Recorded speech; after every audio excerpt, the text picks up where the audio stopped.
strictly use spatial biology. We do lots of other things also. But for the purpose of this talk, I'm going to push all the parts out to do with spatial, and then maybe de-emphasize the parts to do with other things. So I think the point of our project here is really to map the two pathways towards colorectal cancer from normal pre-cancer to cancer.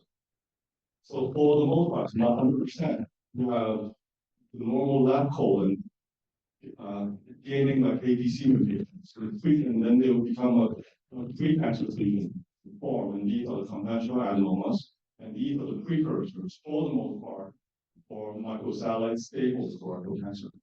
And on the right colon is a different pathway. Precancerous lesions are the secreted polyps, which for the most part, now again not 100%, give rise to MSI high colorectal cancer. And I'm going to talk about those two pathways in depth. Okay, so because this is a spatial biology symposium, I just want to sort of talk about the historical perspective, our historical perspective on diving into this world, right? So we started what we call, well, I mean, there's many ways to do spatial biology. This highly multiplex single cell resolution spatial biology. We started back in 2013. So there's no Akoya, no Codex, nothing like that. So we collaborated with GE to advance what they call at that time the multi-omics, OMYX. Right? And this is really old school, unlike all of oh, oops.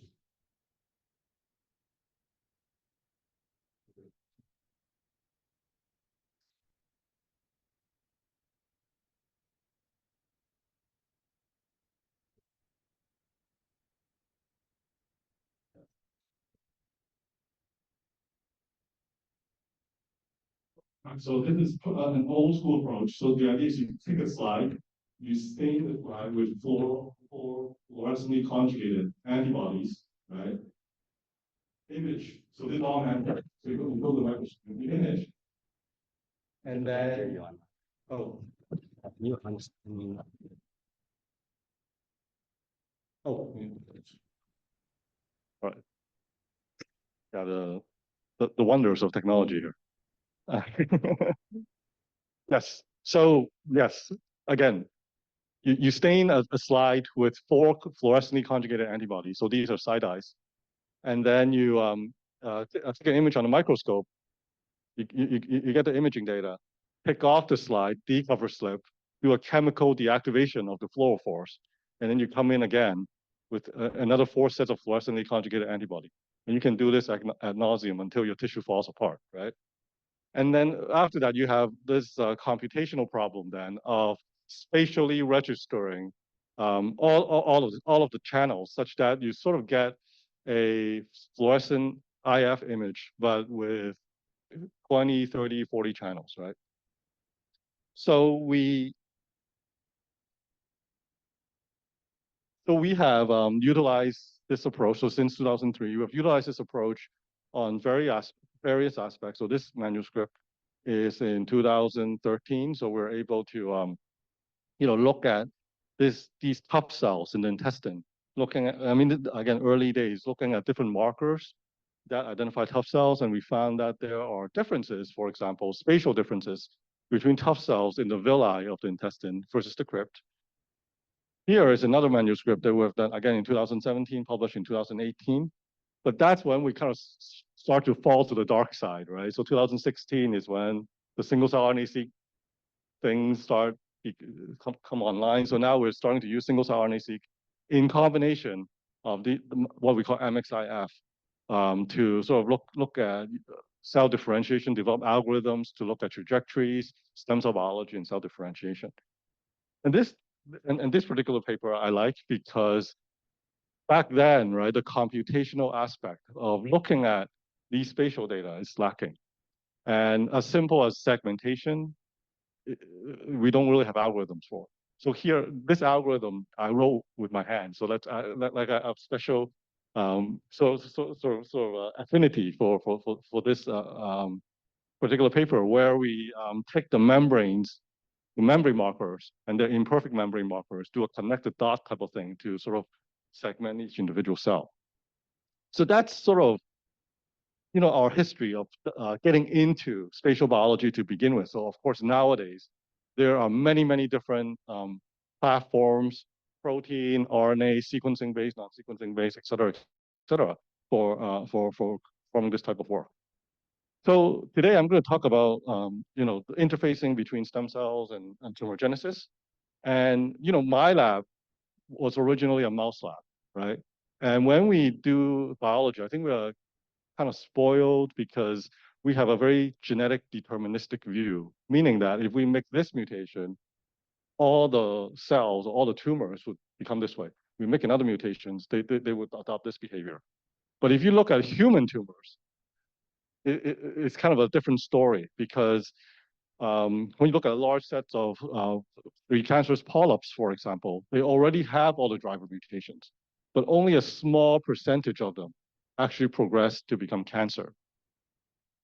And then you can also look at it at a single cell level. Right? So if you look at the intestinal crypt, you can think about the entire crypt being monoclonal, and they should have all the same genetic background, but only certain cells become the cells of origin of cancer. And you may ask, well, why is there this rare cases of normal cells developing into pre-cancer and rare cases of pre-cancer developing into cancer? Well, I think one of the most important aspects is the context, right, by which these entities reside in. So this, the spatial context, especially. For example, this polyp may be in an area of differential nutrient or microbial exposure, for one. And this cell may be in a different microenvironment, right? In terms of the need, in terms of the signal ingredients that is exposed to. So again, one aspect that gives rise to this context is space. And an example here is in colorectal tumorigenesis, right? So in the colon, the epithelium is arranged into these glandular structures where the surface has a relatively higher microbial exposure, okay? And that's where the differentiated cells reside. Whereas at the bottom of the crypt, right, that is relatively sterile. That's where the stem cells reside. And the prevailing paradigm in the field is that if you make a mutation, like APC mutation, which activates Wnt signaling pathway, you get a precancer forming, right? And this is just a matter of fact that the stem cells are unable to differentiate. So you have a ball of stem cell growing that constitutes the tumor. So the colon is a rapidly renewing organ, so there are bona fide stem cells that fuel this renewal. However, this may be a special case in the GI tract because in other organs, there may not be bona fide stem cells, right, that acts as a cell of origin. So in the stomach, for example, tumorigenesis is activated by this damage response, exposure to H. pylori, where there's damage to the parietal cells, and these chief cells, which is a differentiated cell type, basically undergoes this cellular plasticity change, transition into a non-native cell state. So they become these stem cells that eventually become intestinal, one type is that they become intestinal metaplasia. So this is pioneered by Jim Goldering at Vanderbilt, and I think is a slightly more interesting aspect, right? Where the differentiated cells originally came from stem cells over embryonic time. But upon damage, they adopt cell plasticity. And instead of going backwards in time to become stem cells, they adopt a state that is non-native to the stomach, right? So one can imagine that you have different origins of tumors arising at, within different cell types, within different spatial contexts, and then can give rise to different subtypes and behaviors, right? And of course, we all know that subtyping tumors are very important. For an example here is these microcell-like colorectal cancers, which are chromosomal unstable. That's the majority of colorectal cancer, and they undergo this adenoma carcinoma sequence, the classic, phogogram that we all learn in cancer biology. And then there are these MSI high colorectal cancers, which are minority of the cancers, but they have a hypermutation phenotype. And the idea is that because they have a lot of mutations, a lot of new antigens, immune cells can act upon these tumors. And these tumors are highly responsive to immunotherapy. And this is a New York Times article commenting on the MSK trial, saying that, well, it's as close to a cure for cancer as possible, right? But this actually speaks to one problem, right? Given that we have all these omics technology, TCGA, et cetera, et cetera, et cetera, we refer to microsatellite instability and instability to make these classifications, which is like a very old-fashioned way to subtype tumors, right? And the problem here is that cancers are very complex entities. So they are products of their own individual evolutionary process.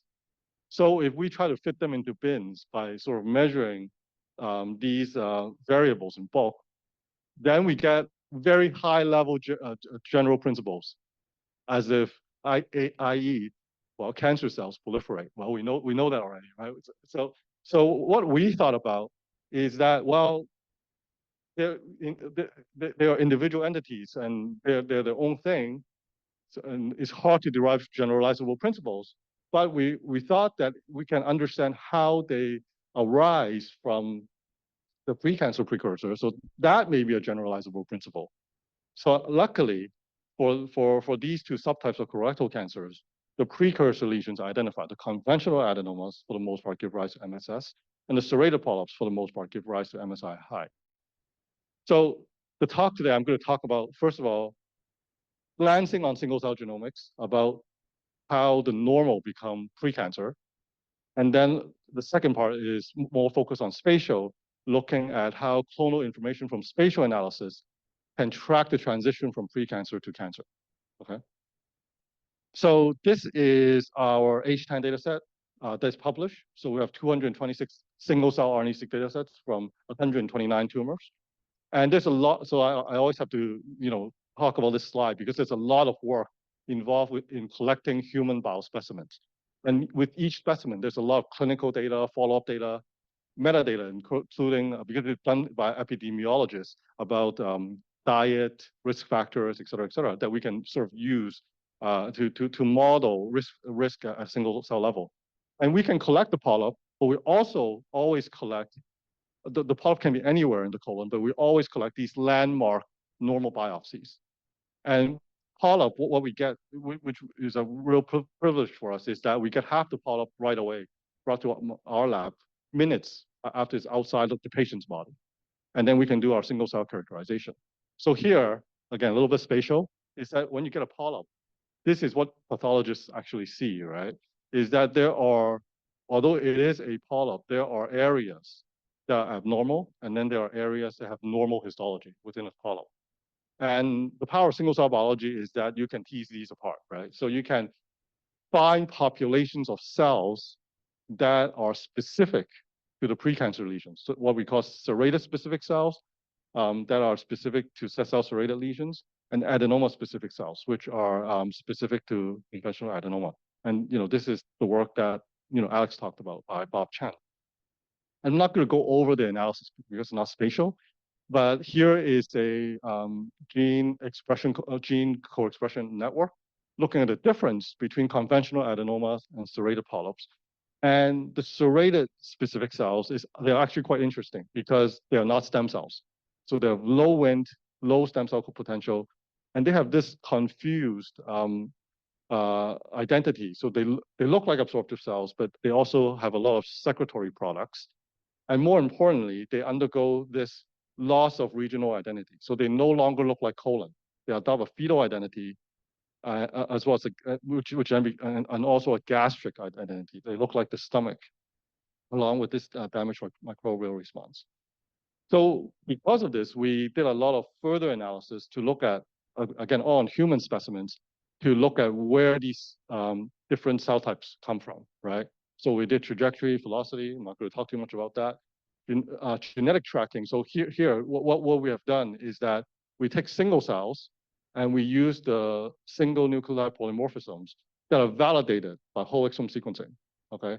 And then we construct the phylogeny looking at shared and shared single nucleotide polymorphisms. And then what we found is that the adenoma-specific cells share a phylogenetic relationship more with stem cells, whereas the serrated specific cells share a phylogeny more with the differentiated absorptive cells. And actually, you can see that with histopathology, looking at a progression spectrum of samples, where you can see that the abnormal cells marked by MUC5AC actually starts at the top of the crypt and then migrate down the crypt as you progress to a more advanced stage of sessile serrated lesions. Because this stuff is published, that's why I'm going over them fast. So the summary here is that the adenoma-specific cells and the serrated-specific cells are different. One is Wnt activated, associated with stem cell and renewal. The other exhibit programs of fetal reversion, pyloric metaplasia in response to damage. So this fetal reversion phenotype is, has been sort of looked at a lot in the mouse by Ovier Klein's work, for example. And the origin of adenoma and serrated polyps are different also. The adenoma seems to arise from the crypt-based stem cells, whereas the serrated cells are implied to arise from non-stem cells.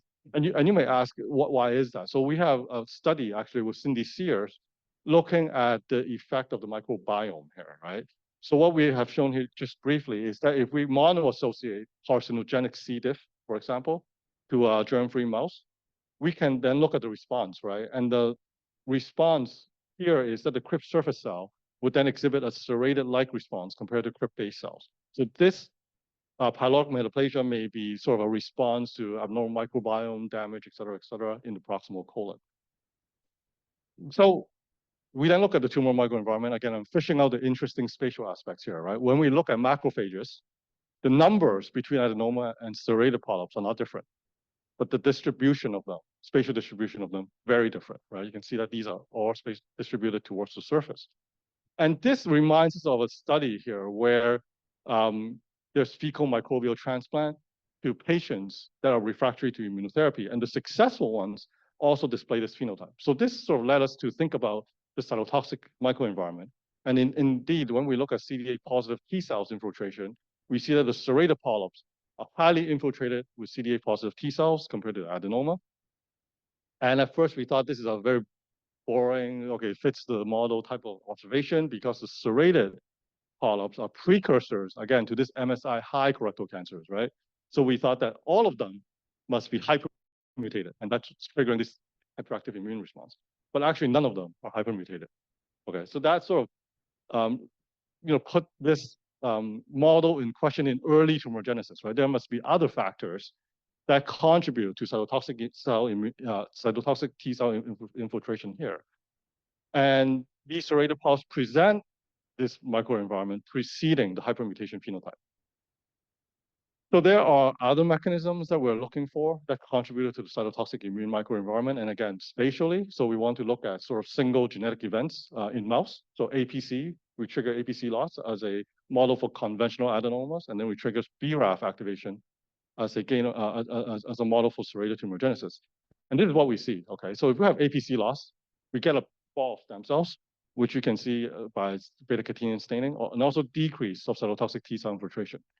When you have activated BRAF, okay, in the proximal colon, you don't get a tumor. But we start in the proximal colon, you start to form these villi, right? It actually looks a lot like intestine.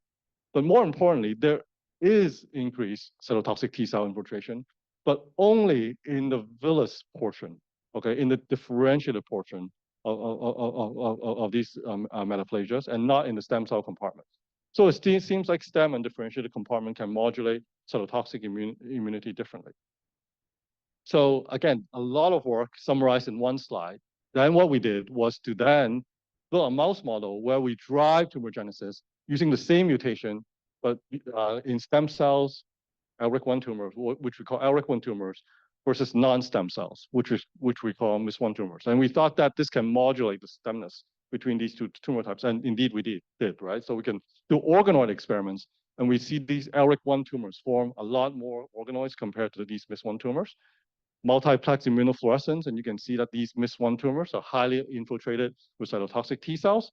And then we can take these T cells out along with the tumors to form organoids and do in vitro assays to show that these MIS1 tumors interact with T cells in an antigen-specific fashion compared to these LRIC1 tumors, okay?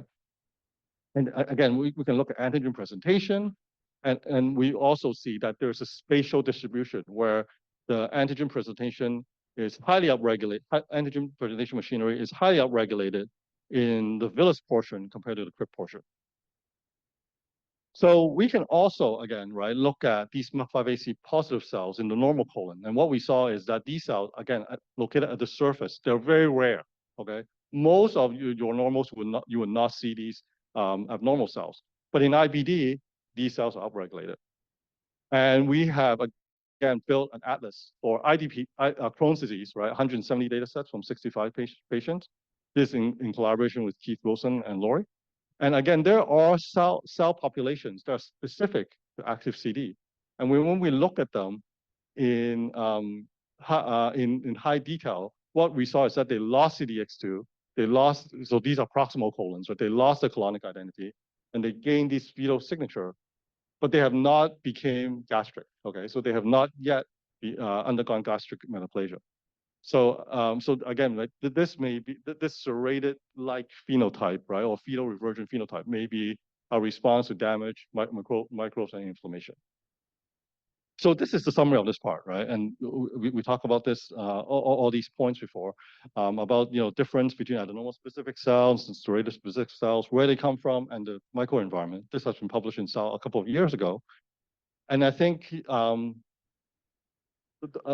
we published a high impact paper, but the better thing is that it can be validated independently from other investigators. So there are two manuscripts here, one by Sabine Teschbar and the Singapore group, where they say, well, we should throw out the consensus molecular subtypes and instead classify colorectal cancers by only two subtypes, ICMS2 and ICMS3, and they're driven by their origins, one from stemness, one from differentiated cell metaplasia. And the other is all done in mouse models, right? Again, there are two different types of tumor stem cells, CBC and regenerative stem cells, and one is driven by stemness and Wnt, and the other is driven by damage, MAP kinase, and fetal reversion. And these two populations can interconvert. And this is done by Owen Sampson and Simon Leader. So that's at the precancer stage, right? Normal to precancer. And as I told you guys, right? Cancers are very difficult to look at, but now we can sort of look at cancers through this lens of stem cells and reversion metaplasia, right? And then, look at how they progress into CRC. And what we see actually is quite interesting, right? Is that so most of the precancers are relatively homogeneous, okay, within a tumor. But once you progress into cancer, there's much more heterogeneity. So the MSI high colorectal cancers, although they still maintain some areas of metaplasia, there are other areas that have regained stem cell properties, okay? And these actually completely sort of segregate by immune cell infiltration. The metaplastic regions are highly infiltrated by immune cells, and the stem regions are they don't have immune cells. So this led to another student in my lab, Cody Heiser, to think about leveraging spatial heterogeneity in order to map the transitions from normal precancer as well as cancer regions within the same tumor, right? So we're selecting for tumors that have this heterogeneity of tumor progression. So this is mostly a multimodal spatial data set, spatial project. So we have done multiplex immunofluorescence, Physium spatial transcriptomics, as well as old school laser capture microdissection coupled to whole exome sequencing. We also have matching single-cell RNA-seq for most of the samples as well as FISH. And there's a lot of complex algorithms out there, right, to look at how you integrate different data sets. But for this, we kind of can do it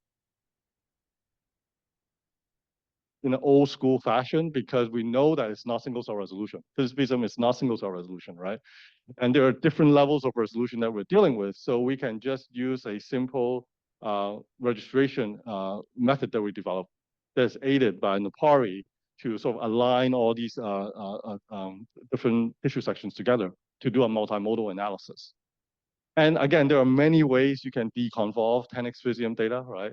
Again, we use the most simple way here, using a reference NMF approach, and it actually works fairly well, right? You can see that from spatial transcriptomics, the goblet cells, absorptive cells mark sort of normal regions, and there's this myeloid region that's marked by myeloid cell and spatial transcriptomics, et cetera, et cetera, et cetera. So this is good enough for us. So what we did initially was we took only the spatially resolved genetic information. So we have laser capture microdissection coupled to whole exome sequencing, and we can use the shared and unshared mutation between the different regions to reconstruct the phylogeny of tumor evolution over time, right? We can also couple that to copy number variations, both infer from spatial transcriptomics as well as infer from the laser capture microdissection whole exome sequencing. And then we can use sort of these shared and unshared genetic changes sort of to map out the progression trajectory within each tumor specimen. So what do we learn if we do this on a per tumor basis? So what we actually see is that there are different modes of evolution, right? So there's linear evolution and then branch and neutral. And what we see is that these different modes of evolution actually classify the different subtypes of colorectal cancer. The hypermutated ones you can see are all mostly orange here. And you know, an interesting aspect here is that these different subtypes of colorectal cancer actually have different spatial morphology. So the chromosomal unstable ones are more glandular, and then the hypermutated ones are less differentiated. And you can think about now how spatial constraints can direct the different modes of evolution here, right? We can also throw all the regions across all the tumors into one single analysis, which we call global progression pseudotime. So you can see that all the tumor regions sort of naturally segregate into two different trajectories. Ones that those are chromosomal unstable, mostly MSS colorectal cancers, and those are hypermutated. And then you can use pseudotime analysis now to automatically identify gene programs that display interesting dynamics over this temporal sequence. And I'm going to go over, just talk to you about one of them. So we identified this signature that is composed of DDR1, TGF-beta-I, PAC4, and DPAP1 that correlates to ICMS2, stemness, and hypoxia, which are all programs of tumor progression, anti-correlated to CD8 positive T cells. We call this the IEX immune exclusion signature. And the reason we call it that is because in tumor regions, okay, mind the scale here, that express these four genes, you see this phenotype where all the immune cells sort of surround the tumor glands. So you get this empty shell here versus the IEX negative regions where there's infiltration of T cells. And we can quantify this from both multiplex immunofluorescence and single cell sequencing. So we then sort of move this to a larger cohort of tissue microarrays, right? And again, we see the similar results. IEX positive cores are devoid of infiltration of T cells versus IEX negative cores, which are infiltrated with T cells. And then this sort of segregate their prognostic predictive value in terms of progression-free survival. So let's talk about one of these genes. So DDR1 is one of these genes that make up the IEX signature. And DDR1 is discoid domain receptor tyrosine kinase 1. I think some folks here work on DDR2 and so forth. And you know, the interesting aspect here is that the ligand for this receptor tyrosine kinase is actually collagen, so it interacts with collagen. And the extracellular domain is cleaved by metabolic protease. And the extracellular domain actually continue to interact with the collagen matrix. And there are studies out in the literature by Ron Lee, for example, talking about how the ECD of this receptor tyrosine kinase can sort of regulate the physical aspect of the ECM. And also, Bob Coffey's group, he is also looking at, so these are secreted, right? These are secreted proteins regulate the ECM. And there are different modes of extracellular release. So we're studying extracellular nanoparticles, exosomes, suprameres, et cetera, et cetera. And what we see here is that DDR1 and TGF-beta-I are highly enriched in this, what they call the supramere fraction, which is a novel extracellular amembranous nanoparticle. And you can detect that in the plasma of colorectal cancer patients, okay, for both of these proteins. And then and then their enrichment in suprameres decrease when the colorectal cancer is resected from the patient. We also have done air-liquid interface cultures. So this is a technique pioneered by Calvin Kuo, where we can sort of take these tumors in vitro and culture them as an explant to maintain their tumor microenvironment. And what we see here is that if we use a therapeutic antibody against DDR1, instead of the tumor proper being excluded of immune cells, you can see these CD8 positive T cells starting to infiltrate back into the tumor. And we also have a sort of a knockout mouse where we knock out DDR1, And then we have, this is in collaboration with Incendia, that we sort of get this subclass of tumors that are really slow growing. And then these slow growing tumors are infiltrated by cytotoxic immune cells as well as by reduced suppressive neutrophils. So the summary here is that, we can, so this is like how pre-cancer transition, one aspect, right? So in a pre-cancer, it's more immune infiltrated, where into the cancer, you have these IEX proteins that regulate the physical ECM, which prevents immune cells from infiltrating into the tumor. And this state of the system, right, we can think of cells in the niches, can be assessed by single cell and spatial technologies.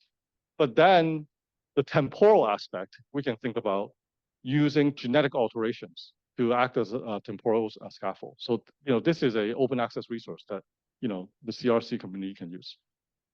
And, this is leading to a phase 1 clinical trial now going on at Vanderbilt, targeting IEX proteins in combination with immune checkpoint blockade in collaboration with Incendia. I'm going to skip that. So since I'm, giving a keynote talk, I want to be a little bit more provocative here, right? So a lot of our spatial technologies is focused on 2D, right? 2 dimensions. And for the history of mankind, we've been looking at 2D, right? But is 2D really good enough? So this is something fun that we did, where we use a deep learning autoencoder to look at the shapes of the cells that we can segment in 2D. And the segmentation is nearly perfect because we manually went back and checked the segmentation. And what we saw here is that the shape does not tell you anything about the cell state, which is in contrary to what we know, right, from pathology. Because, okay, we look at a goblet cell, it has a distinct shape. Puff cell, it has a distinct shape. The problem here is that because we're in 2D, then we are looking at, different oblique sections of the cells, right? It adds a lot of noise, right? So we collaborated with Peter Sorger. So this is another paper published in Cell, where we did 3D reconstruction of a single colorectal cancer using 54-plex multiplex immunofluorescence. And we actually saw a lot of interesting things that are quite in contrast to what we know, right? So for example, this tumor budding event is actually not individual buds. It's actually this long line of structure of cells migrating out of the tumors. But then we see them as buds because of the tumor sectioning. So for what we are moving towards right now, I don't know if we will get there, is to do 3-dimensional imaging, right? Doing different sections, but incorporating multiple modes, right? Physium, imaging mass spec, et cetera, et cetera, et cetera. But of course, we cannot do all the assays on every section. So what we can do, maybe use these deep learning AI approaches to sort of map the cell states across different sections, such that we can sort of get a 3D representation of a tumor. And maybe that would tell us more about the biology. Oh, and then, we have a pre-cancer hallmarks paper coming out, and there are a lot of things here talking about the spatial aspect of pre-cancer, if you're interested. So with that, thank you for your time. Also, of course, none of this can be possible without the patients participating in this work. And we have a large team, composed of, experimentalists and computational biologists, epidemiologists, so working on this aspect. And I'm happy to take any questions. Thank you.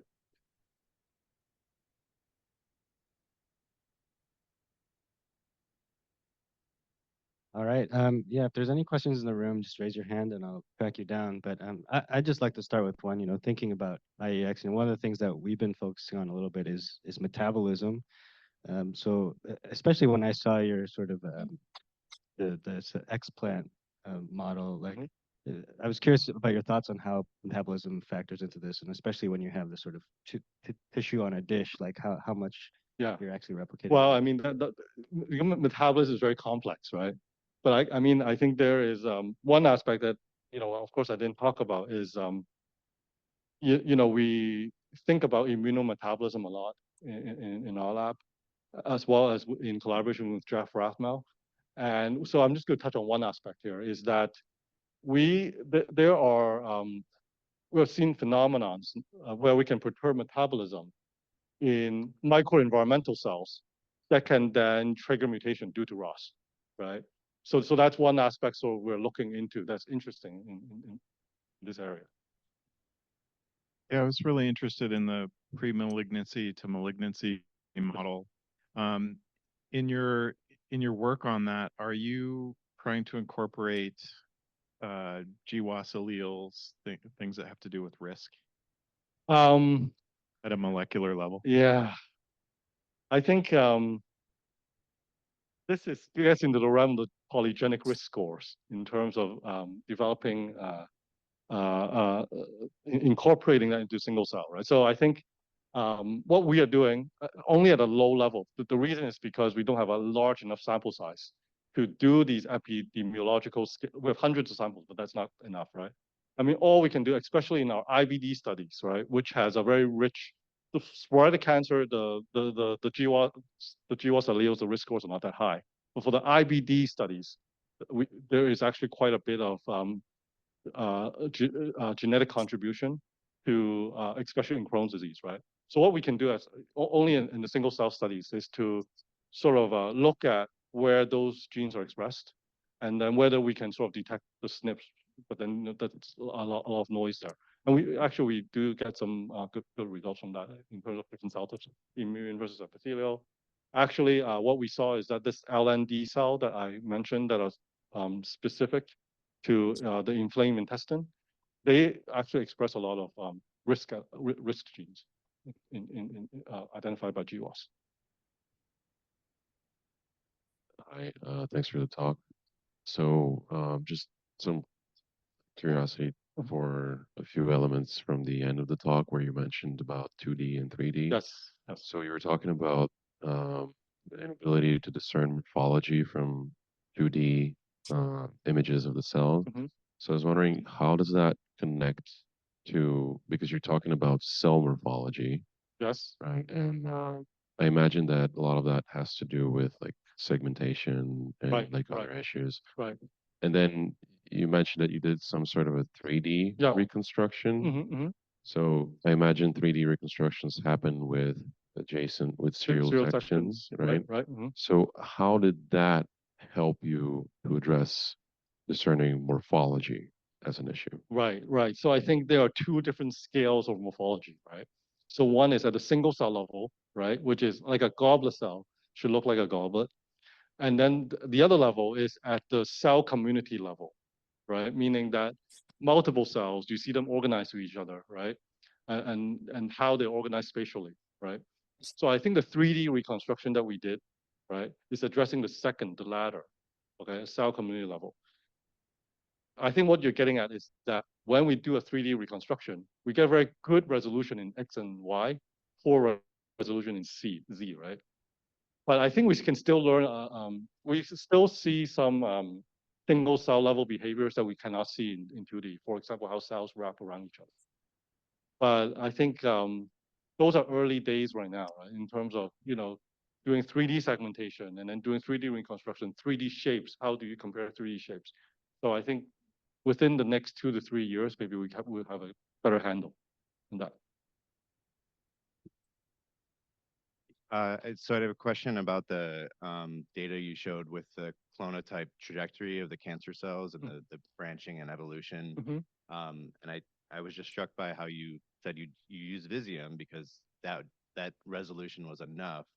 So I was wondering if you could kind of expand on one. Yeah. Do you think some of that needs to be validated with like a xenium panel at the single cell resolution, or maybe you could expand on when is enough because I think we're all chasing, subcellular, et cetera, et cetera. Are you the reviewer for that paper? No, the reason is, okay, again, right, this gets back to the 2D, 3D, right?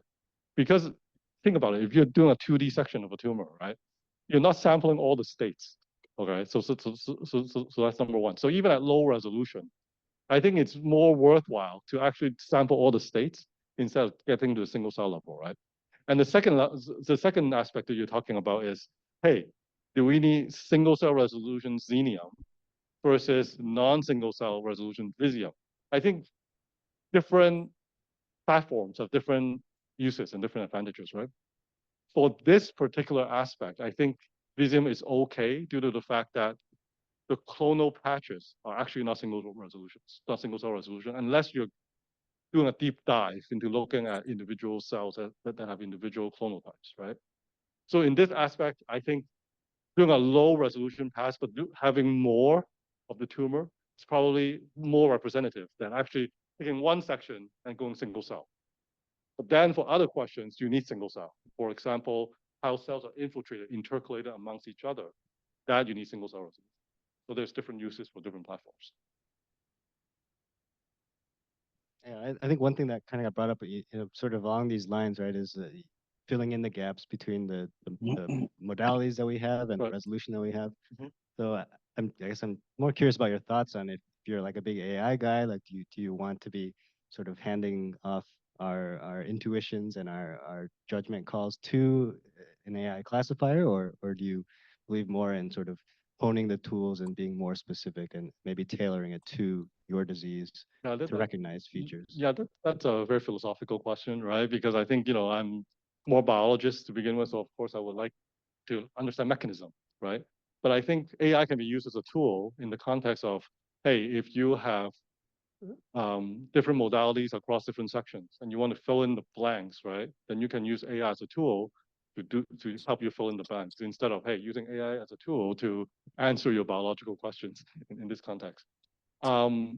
We actually try to do AI on pathologic annotations and so forth, right? It's still a big work in progress because what we see in human and what AI sees is different. So I think you can reuse it for specific cases.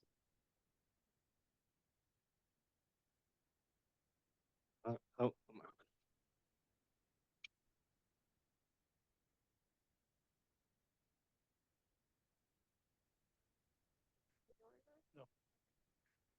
So I'm fairly new to cancer research and spatial biology, but I wanted to ask, like, when colorectal cancer metastasizes, Yes. does it originate from the adenoma cells or the serrated polyps? Well, welcome to the No. field of cancer biology to begin with. Okay. So let me sort of take a step back, right? So what we have shown is sort of normal early lesions to primary cancer, not metastasis, right? There are other people working on the metastatic progression. So let me say a few points, right? So number one is 95% plus of metastasis comes from those MSS colorectal cancers. So the stem cell driven subtype, right? But when you trigger metastatic cascade, what actually happens is that when these cells go into a different environment, it's called sort of like a damage response. So they actually lose their stem cell ability to adopt a fetal reversion metaplastic phenotype. And once they get to the metastatic site and sort of, set up shop, at first they are metaplastic, and then they will regain their stem cell capacity. So that's why, advanced cancer is very difficult to understand and treat because there is high levels of cellular plasticity that these cells can change states upon different environments and adapt. So that's sort of the cutting edge in the field for colorectal cancer metastasis. Thank you. all right. Yeah, if those are all our questions, we'll just thank Ken one more time. Thank you.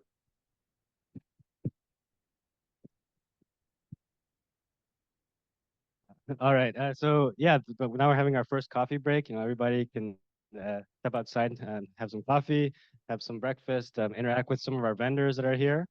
And I guess for speakers, I'll track you down to avoid the next batch of AV challenges. So thank you, everyone.